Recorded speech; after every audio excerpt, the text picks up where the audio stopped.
And welcome back to the channel, everybody, and welcome back to another new video where today I am going to provide some clarity as to why everyone is so pissed off at Dodge right now. Today, what I'm going to share with you is just a breakdown on why specifically everybody's mad. There's a bee, there's a freaking bee trying to land on me. Get the fuck off him, get off of me, man. It's too early for this. Get away, get away. I'm not getting stung. No. Anyway, so bottom line is I'm going to break down this video in a way that is so clear and concise that I don't think anybody, even the naysayers, can argue with my logic. But today, guess where I get to go? I got called by a research company who is doing research, behind the scenes, confidential, secret research on muscle cars. So rather than just throwing these videos out there, getting views and getting paid, which some of you think I'm doing, I'm actually going to go behind the scenes and share my opinions, because I think you all realize by now I actually have some opinions, and now I'm going to share them with a company that shares these with the automakers. Now, highly confidential. I cannot share with you who, where, when, what. I can't share anything that happens in there. As a matter of fact, I have to sign a confidentiality agreement. But I am going to share my input and hope some of it trickles up to all these car makers where they realize that there's a bunch of BS going on and it's time to come back to us, because we will happily give you our money if your cars will do this.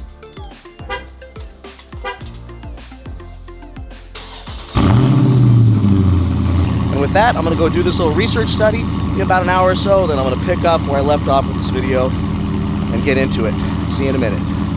Alright, so that was an hour and a half of pretty intense questioning, and wow, what an experience. I can't share with you all any of it because I will absolutely get myself sued into oblivion, but I can tell you, if you just look at the look on my face right now, that I got to see some pretty awesome stuff. I can't say anything else. So let's get into the topic. Let me find somewhere to park, and let's talk about why everybody's so upset and the specifics behind it, and why some of you think I should just go along to get along and the rest of us should just do the same thing.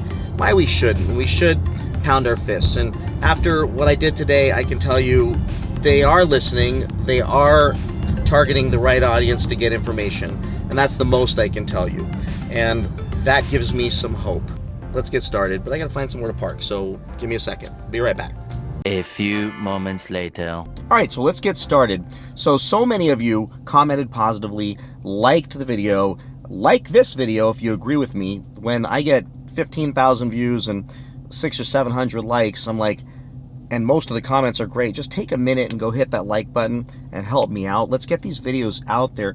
Let's get these videos to find their way to the Dodge executives, so that maybe some of what we're talking about will be considered as they develop their next muscle car, which, as we all saw when they rolled out the Banshee, it was a concept car. And I would bet my left leg that thing is not going to see the light of day for several years. It is not going to be 2024. I could be completely wrong, but that's a concept car on every single level. Or they would have shown it on the track. They would have shown you what it was going to do. They would have given you some stats, some specs, some pricing. It's not a 2024 car. That's just my opinion. We will see. But I don't remember anybody saying it's 2024. Everybody assumed it was 2024, and here's why. Because they're getting rid of these cars in 2023. I'm concerned that starting in 2023, or at the end of 2023, there's not going to be anything that we all are going to want to buy. There's going to be Hornets, and then Lord knows what it's going to be. None of us know. So they didn't announce that, and I don't think they even gave us any indication. Are they keeping something up their sleeve? Hopefully they roll something else out.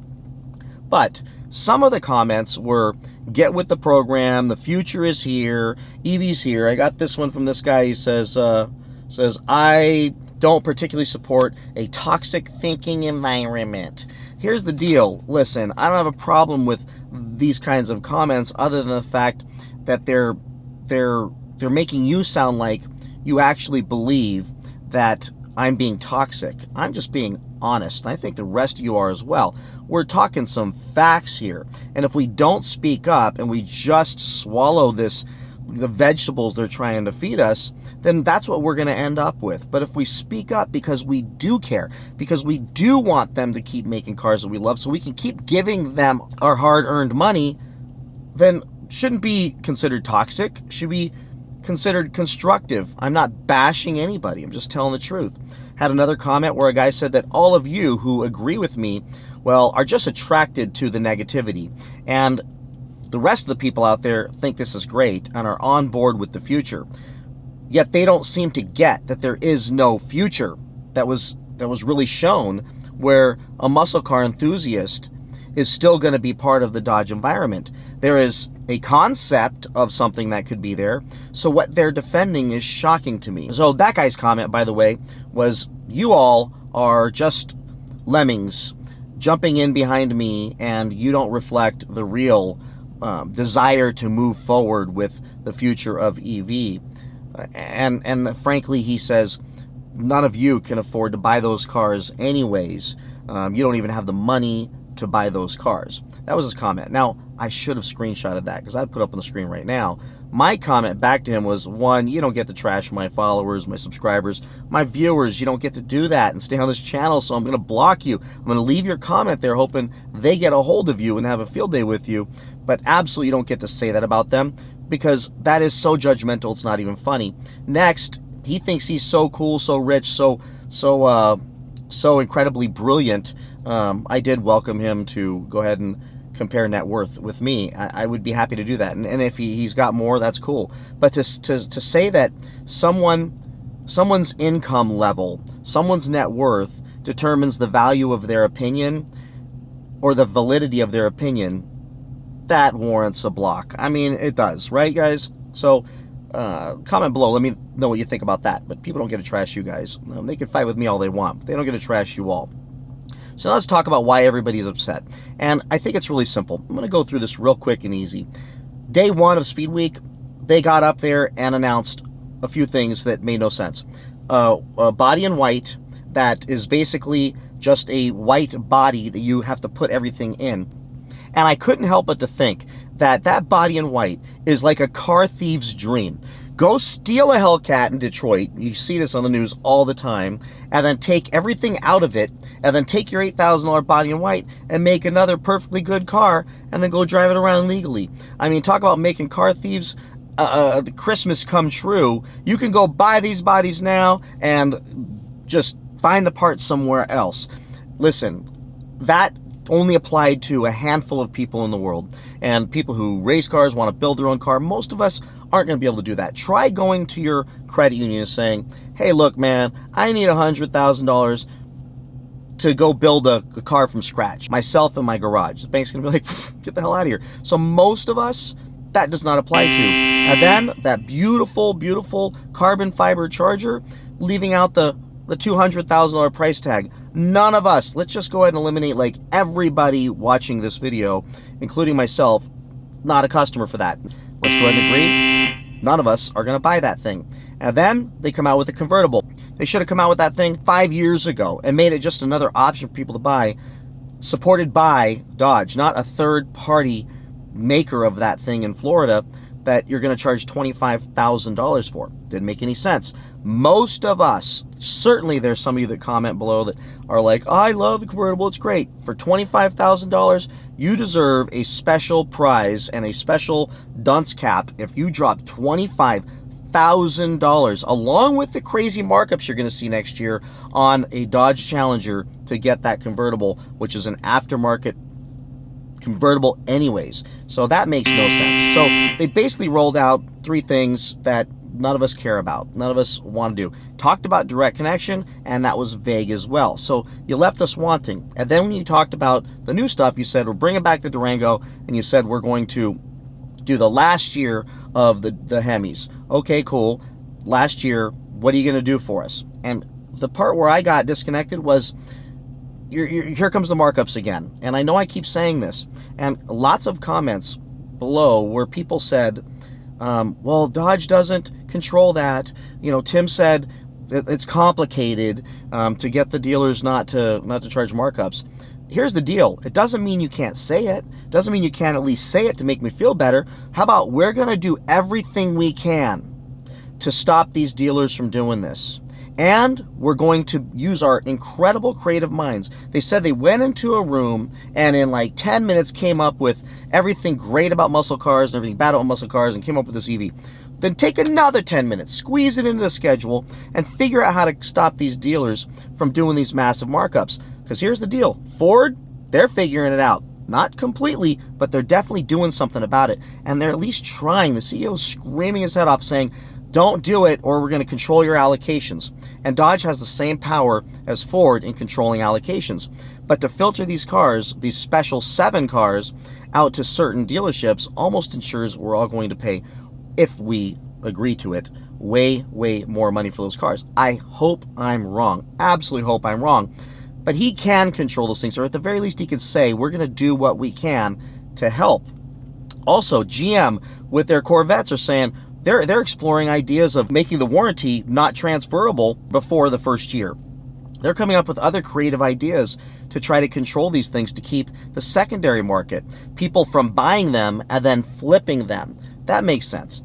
The manufacturers could even significantly increase the dealer invoice, the cost the dealer has to pay for those cars. They control that. Don't tell me you don't control that. And then give rebates like they used to give us. If they stopped giving us power dollars, then give the dealerships power dollars, since the dealerships are taking advantage of these cars and the shortage of them. And then rebate them money once they prove that they sold the car at MSRP. It seems like simple stuff for him to say. Even if he just got up and said, I disagree with dealerships doing this, we're going to do what we can, that would be better than there's not much we can do. And that's what we've been getting. So that's why there's a lot of frustration and anger after day 1. Oh, and let's not forget that he also said, make sure you get your orders in for your Hemis, get your Challenger and Charger orders in early. You can't order these 7 special cars, but you can order any of the other cars, but get those orders in fast, get them in early, but didn't tell us when we can order them. So everybody's still wandering around. When can I? You know what's wrong is when people message me on Instagram asking me if I know when they can put the orders in. That means there's a communication breakdown. They should say, on November 11th, you'll be able to order, instead of, we're going to keep that a secret and then start letting people order in the dark. And people who are tied to dealerships or camped out in front of a dealership to get their orders in. Tell us the date so everybody can take the day off and go line up like we used to do for iPhones. That just seems like a fair thing to do. Because let's go into day 2. Day 2, they rolled out the Hornet. And they rolled out a GT, an RT, which was a hybrid, and a GLH. The GT, available. Here's what's really fun. They said nothing about when we can order our Chargers, Challengers, our Hemi cars, but they were clear. You could order the Hornet GT today. You can start ordering now. If you watch my last video, I went and actually did it. I found a way to do it, and the dealers are taking orders. Almost immediately, they were taking orders. Tim got up and said they took 14,000 orders in the first 24 hours, meaning orders were going in right away for the GTs. But you can't get the RT. RT, you can't get it until 2023. So the one that's hybrid, you can't even get that thing. You can only get one of these things. So you can order a Hornet, a completely new car, even though it's an Alfa Romeo, a completely new car, you can get that order in, but you can't get your order in for the Dodge Challengers and Chargers. Is that fair? Are we allowed to be mad about that? Because it seems like, you know, those of you who are saying, just get with the future, and the future's EV, and the future's this, and you're being toxic. Listen, if I can order a Hornet, I should be able to order a Dodge Charger and a Dodge Challenger. It's only fair. Or at the very least, you should be able to give me a date that I can do that. And then the GLH. The GLH is going to be as goofy as the little SUV looks. They made it look pretty cool. I mean, if you for that type of car, if you're into that kind of thing, they made it look pretty cool. And he talked about it in a way that made it seem kind of cool. And then he said, but that's basically a concept, and that's going to be through direct connection, and we have no idea, again, in the dark. So the only car they got right now that they're pushing is that GT. They want to get that GT going as fast as they possibly can. And then day 3. Day 3, he got up, and we were all like standing on edge, waiting for them to tell us what's going to happen. And they got up and talked about EVs and EV muscle, and they rolled out the Banshee, the Dodge, Charger, SRT, Banshee, Daytona, whatever, all the many names. And it looked beautiful. It came out, and I think, like many of you, I think it looked pretty damn awesome. I mean, it looked even better with a Hellcat motor in it, but it looked really nice. So I'm not even going to beat that thing up. Even the back window, which, you know, that thing could grow on me, even though it's a little bubble-ish. That car looked really, really nice. So we're good with that. But did he say it was a 2024? No, he didn't say it was a 2024. Did he say when it was going to come out? No. Did he give us any specs on it? No. Did he give us any pricing on it? No. Did he tell us there was going to be any other options other than EV? No. Didn't tell us anything other than this is the future of muscle, the next generation muscle. So we all got left in the dark with nothing. And I think those of you who are beating up on me in the comments for this toxic negativity are just thinking that we should just go, okay, it's like going to a burger joint. Like, hey man, let's go get a hamburger. So I'm talking to you. Hey, you want to go get some burgers, man? You want to go hit up In-N-Out or a cool burger place? Yeah, let's go. And you're like, yeah, man, let's go. Let's jump in the car. And we go to the burger place. And they go, you know what? We don't have any burgers. Here's what we do have. We have a whole bunch of broccoli. We got a bunch of broccoli, all the broccoli you want. Well, you could fry that broccoli, you could boil that broccoli, you could steam that broccoli, it ain't gonna change it. It's still freaking broccoli. So guess what? I'm gonna be pissed off. I'm gonna be pissed off if I show up somewhere looking for a burger and you give me broccoli. And I don't even hate broccoli, but I was really banking on a burger. We all showed up to 3 days of Speed Week expecting and hoping for a burger. We hoped for some kind of news on these muscle cars. We got no certainty. We got certainty on one thing, a GT Hornet. It's the only certainty we got. And I think the only other certainty we did get as well is that there's going to be insane markups on the 7 special vehicles and very likely on all the new cars, all the 2023 Hemis for sure, especially anything that shows up to the lot that's going to be standing inventory. I will tell you, get with dealers and make sure that you get your orders in with dealers who commit to MSRP. Don't put an order in with somebody who won't commit to that. Ask them to put it in writing. If not, keep calling other dealerships. Call my buddies at Napleton's. They always done me right and always stuck to MSRP, so I gotta imagine they're gonna do the same thing. Nate is an awesome guy there. So I think that our anger is not misplaced. I think our anger is absolutely proper. I think for anybody just to go, okay, you rolled out an EV. Are we supposed to just say, like, please tell me, those of you that were negative on me, are we just supposed to say, okay, well, that's cool. I'll go ahead and take that EV thing, even though I don't know when it's going to come. And you know what? Okay, Hornet's the new thing. Okay, now I'm going to end with this. I'm going to end with a response to a comment I got that I think should absolutely clarify everything when it comes to the EVs. And it'll be the way I'm going to end this video. And I want you to tell me below if you think I'm out of my ever-loving mind. But I think that what I say is true. And if I'm off on any of the stats or anything, feel free to correct me respectfully in the comment section. Just don't be disrespectful to me or my other subscribers and viewers. So let's go ahead and read my response to a commenter. All right, so this commenter wrote that this is just like, this is crazy, but this is just like when we went from riding horses to covered wagons, and covered wagons to driving the first cars, and that people were against those things as well. So you're just being nasty against the electric cars and new technology, this new EV thing. Well, I want to start off with, there's absolutely nothing new about EV. Tesla has been selling the Model S for 10 friggin' years, people. This is not brand new technology. What is brand new is all the legislation that is trying to jam these things down our throats. That's what's new. So here's the response to him saying that this is the same thing as, you know, the leap from covered wagons to gas engines, and that anybody who doesn't go along with this is just against progress. I completely and utterly disagree. So here's my response. Big difference, and it's unfortunate so many don't see it. We're dealing with politics right now versus progress back then. It's a flawed analogy since people are getting wildly rich selling us on electric cars with no grid to support charging, overly expensive technology, unsustainable disposal of the batteries, right to repair issues, replacement batteries that will total out the car when they need to be replaced. Let's just take a second on that one. Imagine this, if you take just take a chart and show the depreciation of a normal car over, let's say, a 10-year period, that car is going to hit a value level, let's just say it's $20,000. And if the battery to replace dies after 10 years, and that battery costs $20,000, your car's totaled. Unlike taking an old 70 Charger that the engine's blown, destroyed, and going and finding one, or getting a crate motor and throwing it in that thing, or finding a car at a junkyard and getting it back on the road, it makes sense. These things are dead. They're junk. Get rid of them.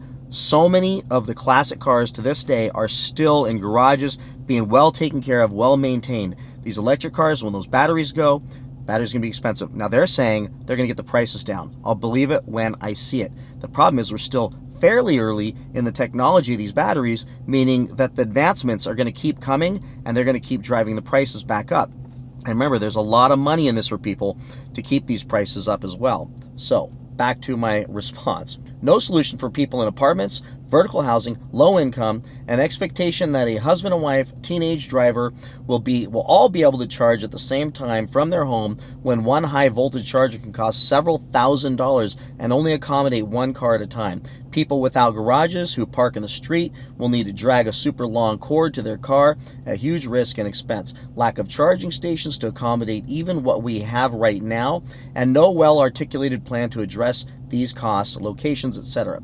I can go on with the insurmountable problems no one wants to acknowledge and just blindly go along. Eat the vegetables. But when I read that 40% of California's electricity is derived from fossil fuel to charge these cars, and 20% of that is imported, and we're in a drought, so no hydroelectric source is viable, I have to use my small 50-year-old brain to assume that this isn't about the environment and it's about money. Not even to mention that with so much electricity being planned to be used, that those rates will have to skyrocket to support the production, leading to more fossil fuels being used. Adding to it that gas prices will drop due to less demand to $1, $2, maybe even less than $1 a gallon by then, or less, making everyone want to go back to gas cars because they can't afford the electricity anymore. All while we have millions of toxic lithium batteries piled up with no disposal solution. Or maybe I'm just not accepting of new things. Yeah, that's probably it. It's me. These politicians are super honest folks anyways. What was I thinking? With that, everybody, let me know what you think in the comment section below. Love and appreciate you all. Stay motivated, like, subscribe, and I'll see you in the next one. Take care. Bye-bye.